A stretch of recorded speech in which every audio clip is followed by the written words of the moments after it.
Untuk kesekian kali kita melakukan rilis ya, press conference terkait dengan penyitaan uang ya dalam jumlah yang sangat besar, dan barangkali hari ini merupakan preskon terhadap penyitaan uang dalam sejarahnya ini yang paling besar.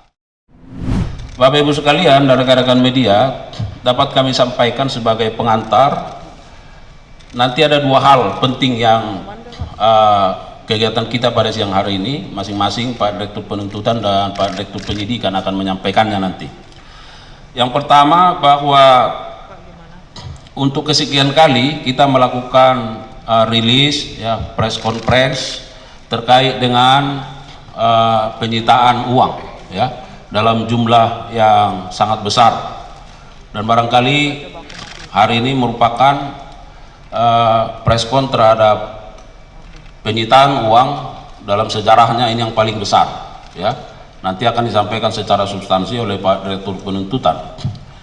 Rekan-rekan sekalian, bahwa rilis kita sampaikan terkait dengan penanganan perkara tindak pidana korupsi dalam pemberian fasilitas ekspor CPO dan turunannya pada industri kelapa sawit tahun 2022. Yang patut kita garis bawahi bahwa tentu ini merupakan upaya dari Kejaksaan Agung melalui jajaran Jampitsus, di mana uang yang ada di hadapan kita merupakan bentuk pengembalian kerugian keuangan negara yang dilakukan dalam tahap penuntutan. Ya. Oleh karenanya, karena perkara ini belum berkekuatan hukum tetap, maka kami melakukan penyitaan terhadap uang yang dikembalikan dimaksud. Dan pada kesempatan ini tentu kami memaknai bahwa ini bentuk kesadaran yang diberikan oleh korporasi dan bentuk kerjasama, karena ada kesadaran untuk pengembalian kerugian keuangan negara itu, dan tentu kami juga mengapresiasi dan menghormati serta menghargai atas apa yang menjadi sikap dari korporasi dimaksud. Dan kita harapkan tentu dengan upaya-upaya pengembalian ini juga akan menjadi contoh bagi korporasi yang lain atau bagi pihak-pihak yang lain yang sedang berperkara, bahwa sebagaimana kami maksudkan, upaya-upaya penegakan hukum yang represif harus sebanding, linear, sejalan dengan upaya-upaya pengembalian kerugian keuangan negara dalam rangka pemulihan keuangan negara. Oleh karenanya, apa yang kita lihat pada siang hari ini merupakan bagian yang sangat integral untuk itu. Dan yang terakhir, sebelum Pak Direktur Penuntutan dan Direktur Penyidikan menyampaikan sesi substansinya, saya juga mau menyampaikan, karena perkara ini menyangkut masalah persawitan kita, tentu kita juga memaknai bahwa dengan penanganan perkara ini dan upaya pengembalian ini tentu akan berlinear juga dengan bagaimana industri sawit kita terus bisa berkembang dan baik, karena menyangkut masalah ketahanan pangan nasional, masalah kedaulatan hukum. Oleh karenanya kita akan terus mendorong bagaimana perbaikan tata kelola terhadap industri-industri persawitan yang sekarang sedang berjalan. Apa yang sudah menjadi atensi pemerintah terkait hal ini, saya kira kita semua patut memberi dukungan. Siapa saja patut memberi dukungan dalam rangka bagaimana keberlangsungan terkait dengan rantai pangan yang terus harus diwujudkan untuk mewujudkan kesejahteraan rakyat. Saya kira itu yang menjadi stresi yang bisa kami sampaikan. Terima kasih kepada rekan-rekan media, dan saat ini kami persilakan kepada Pak Direktur Penuntutan untuk menyampaikan rilis substansinya. Kami silakan.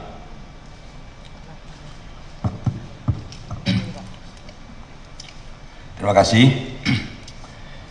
Bismillahirrahmanirrahim. Assalamualaikum warahmatullahi wabarakatuh. Selamat siang dan salam sejahtera untuk kita semua. Salam, Om Swastiastu, Namo Buddhaya, salam kebajikan.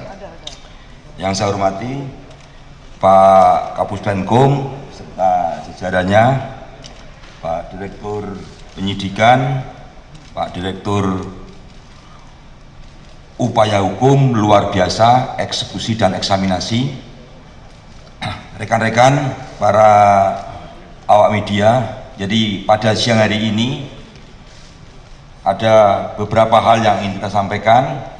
Yang pertama saya sendiri, nanti yang kedua Pak Direktur Penyidikan. Kemudian yang akan kami sampaikan perkembangan penanganan perkara tindak pidana korupsi, pemberian fasilitas ekspor CPO dan turunannya pada industri kelapa sawit tahun 2022 atas nama 5 terdakwa korporasi yang tergabung dalam Wilmar Group. Kelima terdakwa tersebut adalah yang pertama PT Multimas Nabati Asahan, 2 PT Multi Nabati Sulawesi, 3 PT Sinar Alam Permai, 4 PT Wilmar Bioenergi Indonesia, dan 5 adalah PT Wilmar Nabati Indonesia. Para terdakwa korporasi tersebut masing-masing didakwa melanggar pasal 2 ayat 1 dan pasal 3 Yunto pasal 18 Undang-Undang Nomor 31 Tahun 1999 tentang pemberantasan tindak pidana korupsi, sebagaimana telah diubah dengan Undang-Undang Nomor 20 Tahun 2021 tentang perubahan atas Undang-Undang Nomor 31 Tahun 1999 tentang pemberantasan tindak pidana korupsi, Yunto pasal 55 ayat 1 ke 1 KUHP. Seperti yang telah kita ketahui bersama, kelima terdakwa korporasi tersebut di Pengadilan Tipikor pada Pengadilan Negeri Jakarta Pusat telah diputus oleh hakim dengan putusan lepas dari segala tuntutan hukum, sehingga penuntut umum melakukan upaya hukum kasasi yang hingga saat ini perkaranya masih ada dalam tahap pemeriksaan kasasi.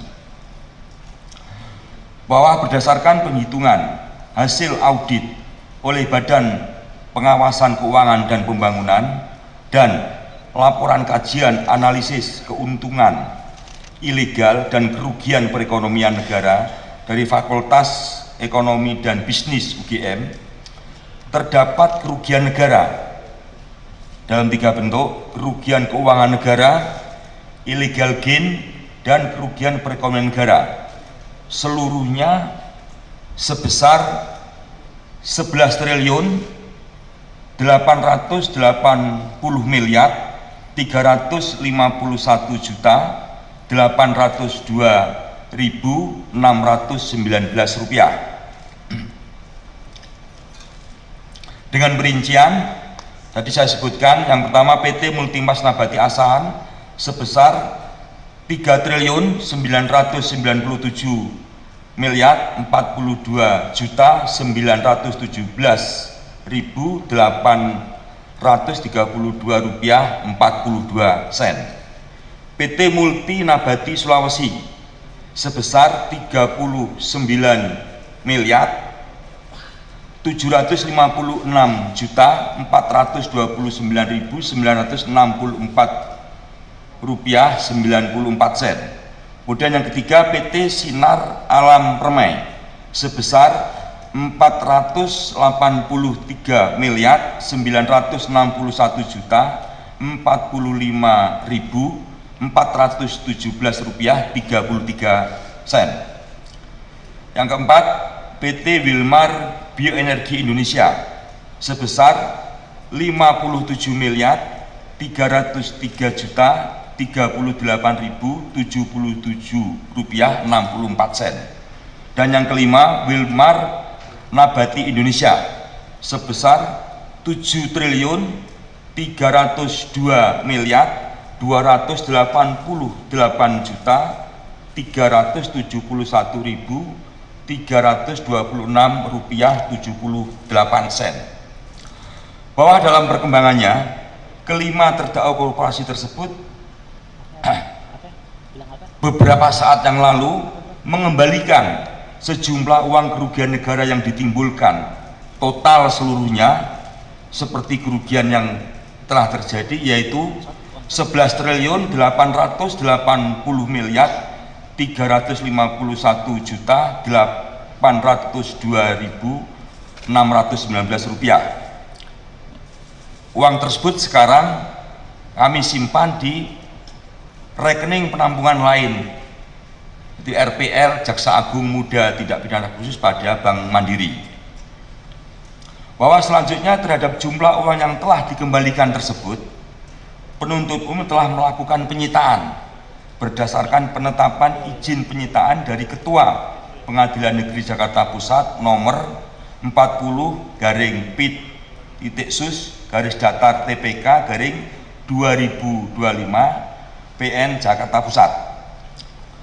Penyitaan tersebut dilakukan pada tingkat penuntutan dengan mendasarkan ketentuan pasal 39 ayat 1 huruf A Yunto pasal 38 ayat 1 KUHP untuk kepentingan pemeriksaan di tingkat kasasi.